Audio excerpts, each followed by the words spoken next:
பார்த்தா வீட்டுக்கு வெளியே ஒரே சவுண்டாக இருந்தது. என்னன்னு சொல்லிட்டு போய் பார்த்தா ஒரே ட்ரம்ஸு, மோளம் சத்தம், விசில் சத்தம் தான் இருந்தது. ஏன்னா எங்கள் வீட்டு பக்கத்தில் கணேஷா உட்கார வச்சுருந்தாங்க.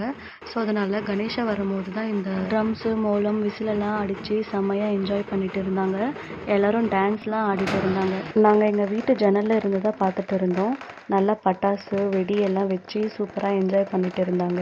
நாங்கள் வந்து பெங்களூரில் தான் இருக்கிறது. இங்கே வந்து எப்போவுமே கணேஷா சதுர்த்தி வந்தாவே ஃபுல் வைபாக தான் இருக்கும். கணேஷா சதுர்த்தி ஆரம்பித்ததுலேருந்தே அந்த மந்த் ஃபுல்லாகவே ரொம்ப இடத்துல கணேஷாலாம் உட்கார வச்சு ஃபுல் வைப் பண்ணிகிட்டே இருப்பாங்க. ஒரு ரோட்லையுமே ஒரு கணேஷா உட்கார வச்சுருப்பாங்க. நம்ம இந்த கணேஷா சதுர்த்தி வந்தாவே எல்லா இடத்துலையுமே கணேஷா தான் இருக்கும். ரொம்பவே சூப்பராக இருக்கும். நாங்கள் சின்ன வயசுலேருந்தே என்ஜாய் பண்ணிகிட்டு இருப்போம்.